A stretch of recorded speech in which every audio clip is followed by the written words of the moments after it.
বিশ্ববিদ্যালয়ে দুজনকে হত্যার ঘটনা নিয়ে আলোচনায় রাজধানীর সেগুনবাগিচা থেকে আমাদের সাথে যোগ দিচ্ছেন ঢাকা বিশ্ববিদ্যালয়ের সহকারী প্রক্টর ডক্টর রফিকুল ইসলাম।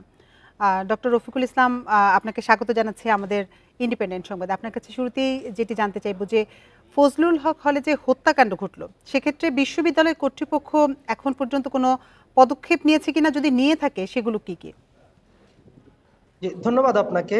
ফজলুল হক হলের মুসলিম হলের যে কাণ্ডটি ঘটেছে এর জন্য প্রথমত আমরা সত্যি মর্মাহত এবং দুঃখিত। তো আমরা এই ঘটনাটি জানার সাথে সাথে আমরা বেশ কয়েকটি পদক্ষেপ নিয়েছি। তার প্রথমটাই শুরু হয়েছিল আমাদের প্রক্টোরিয়াল টিম যে সাধ্যমতো চেষ্টা করে সেটাকে উদ্ধার করার চেষ্টা করেছেন এবং ভিকটিমকে প্রথমত হসপিটালে নেয়, তারপরে প্রথমত থানায় নিয়ে যায় ছাত্ররা, তারপরে সেখান থেকে হসপিটালে নেয়। এরপরে আমরা যখন সকাল হলো সকালবেলা থেকেই আমরা আমাদের কাজ শুরু করেছি এবং আমরা প্রথমে কমিটি করি, তারপরে থানায় মামলা দায়ের করি। দুপুর 12টার ভেতরে আমরা তদন্ত করি এবং সন্ধ্যা পর্যন্ত 5জন মানে সন্ত্রাসীকে, ছাত্র যারা মানে হত্যাকাণ্ডে জড়িত তাদেরকে আমরা গ্রেপ্তার করেছি এবং থানায় দিয়েছি। এ পর্যন্ত আমরা আজকে শুরু করেছি, এগুলো আমরা করতে পেরেছি।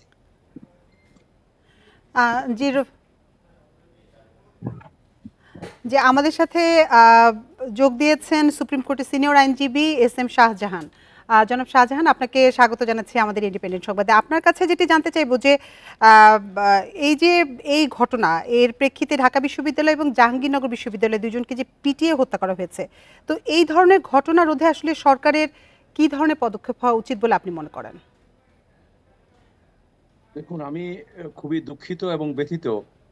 আইন যদি নিজের হাতে তুলে নেওয়া হয়, আর তাইলে আর কোর্ট কাচারির দরকার কি, আর আইনের শাসনের দরকার কি? আর আজকে এই যে এত বড় ঘটনা হয়ে গেল, দেশে এত বড় বিপ্লব হয়ে গেল, যে ছাত্ররা করলো তাদেরকে অভিনন্দন জানাই, অভিবাদন জানাই। কিন্তু এটার জন্য আজকে যেটা ঘটলো, মানে এই ছাত্র আন্দোলনের এতগুলো তাজা প্রাণ, এত মানে আমার কি বলবো, এই যে সোনার প্রতি ছেলেরা যারা রক্ত দিল যে আমরা এই দেশকে ভালো করব, আমরা দেশকে আমরা মানে সন্ত্রাস মুক্ত করব, দেশকে আমরা স্বৈরাচার মুক্ত করব, সেই দাগ ফুরাতে না ফুরাতেই এই জাহাঙ্গীরনগর বিশ্ববিদ্যালয়ে, ঢাকা বিশ্ববিদ্যালয়ে, আমিও একসময় ঢাকা বিশ্ববিদ্যালয়ের ছাত্র ছিলাম, কিন্তু এইভাবে আপনার আইন হাতে নিয়ে সাপের মতো আপনার পিটায় মানুষ মারা, কেন? এটা এটা এটা কোনো অবস্থাতেই এটা মেনে নেওয়া যায় না। আমি ইউনিভার্সিটি কর্তৃপক্ষকে ধন্যবাদ জানাই, তারা যথাযথ they have taken the measure immediately, এবং বাকি যেটুকু সেটুকু পুলিশের কাছে এবং আইন প্রয়োগকারী সংস্থা বা যারা এটার দায়িত্বে এখন তদন্তে আছেন তাদের কাছে আমার নিবেদন থাকবে যত শীঘ্র সম্ভব এটা ফাইন্ড আউট করে কারা এটার জন্য রেসপন্সিবল। এবং এখন প্রযুক্তি এতটাই সহজ, কেউ অপরাধ করে পার পায় না, তাকে খুঁজে বের করা সম্ভব। এখানে সিসি ফুটেজ দেখে আরো অন্যান্য ইনফরমেশন যে এগুলো এক জায়গায় গেদার করে তাদেরকে ফাইন্ড আউট করে অ্যাজ আর্লি অ্যাজ পসিবল তাদেরকে বিচারে সুপর্দ করা, এবং এখানে এই বিচার যেন আপনার স্মরণীয় হয়ে থাকে এবং এগুলো যেন এক্সাম্পলারি পানিশমেন্ট হওয়া উচিত। এবং আপনার যে আমরা ইদানিং শুনতেছি যে বিচার হবে এবং এগুলো আপনার এই যে ক্রাইম এগেনস্ট হিউম্যানিটি, তো আজকে এই যে দুই বিশ্ববিদ্যালয়ে যেটা ঘটলো এর চেয়ে আর বড় ক্রাইম কি এগেইনস্ট হিউম্যানিটি আর কি? জি জনাব শাহজাহান, আপনি যেমনটি বলছিলেন যে বিচারে আওতায় আনা উচিত, তো এই ধরনের হত্যাকাণ্ডকে যে গণপিটুনি বলা হচ্ছে, তো এই গণপিটুনি বললে আসলে আইনগত কোনো সুবিধা পাওয়া যায় কিনা, আর শিক্ষার্থীরা আসলে আইন নিজেদের হাতে তুলে নিচ্ছে কেন?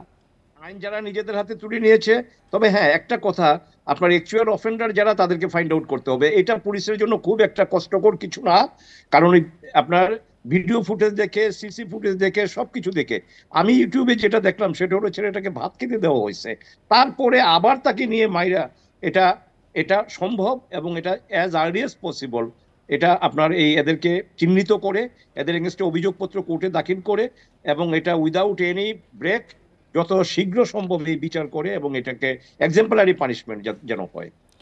জি জনাব শাহজাহান, আপনি আমাদের সাথেই থাকুন। আমাদের সাথে আবারও যুক্ত হয়েছেন ঢাকা বিশ্ববিদ্যালয়ের প্রক্টর ডক্টর রফিকুল ইসলাম, একটু তার কাছে যেতে চাই।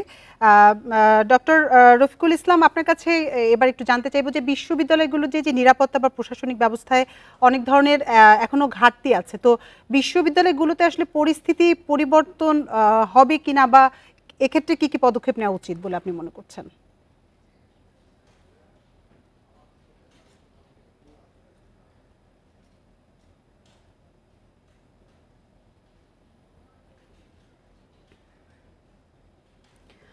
দুঃখিত, ডক্টর রফিকুল ইসলামের সংযোগটি বিচ্ছিন্ন হয়ে গেছে।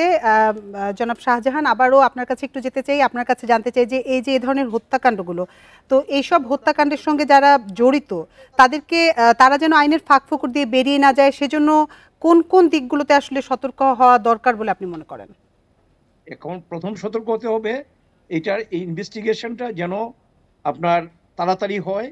আর পোস্টমর্টম রিপোর্ট এবং inquest in the meantime হয়ে গেছে, যেটা আমি জানতে পারলাম সেটা হলো যে পোস্টমর্টম রিপোর্টে যে ইনজুরিগুলি পাওয়া যাবে এগুলো আপনার এই ইনকোয়েস্ট এবং পোস্টমর্টম এটা দুটাকে আনতে হবে আপনার তদন্তের স্বার্থে, বিচারের জন্য প্রয়োজন। আর অফেন্ডার যারা যারা এই ঘটনাটা করেছে এদেরকে ফাইন্ড আউট করাটা এবং এটা তাড়াতাড়ি করে আপনার যদি অভিযোগপত্র দাখিল করা হয়।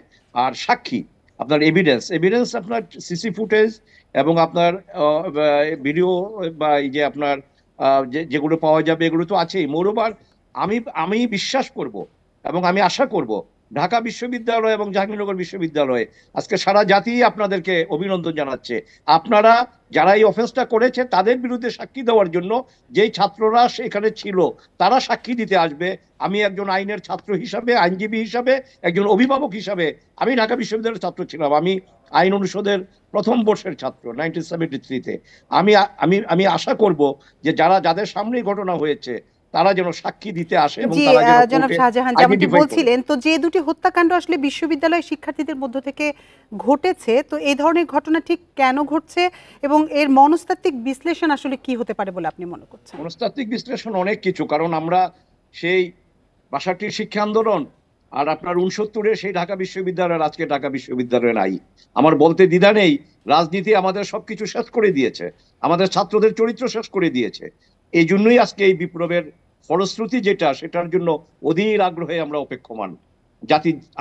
আমিও তো এই দেশের মানুষ, আমিও তো বাবা, আমিও তো অভিভাবক, আমিও তো ঢাকা বিশ্ববিদ্যালয়ের ছাত্র ছিলাম। আমি আমার সেই পুরনো গৌরবে ফিরে যেতে চাই। কাজে আমি বিশ্বাস করব এবং আমি দাবি রাখবো যারা অফেন্স করেছে তারা আসামি হবে, আর যাদের সামনে এটা হয়েছে তারা যেন সাক্ষী দিতে এগিয়ে আসে। জনাব শাহজাহান, আমরাও আসলে চাই এই ধরনের ঘটনা যেন পুনরাবৃত্তি না ঘটে। আপনাকে অসংখ্য ধন্যবাদ আমাদের সাথে যোগ দেওয়ার জন্য।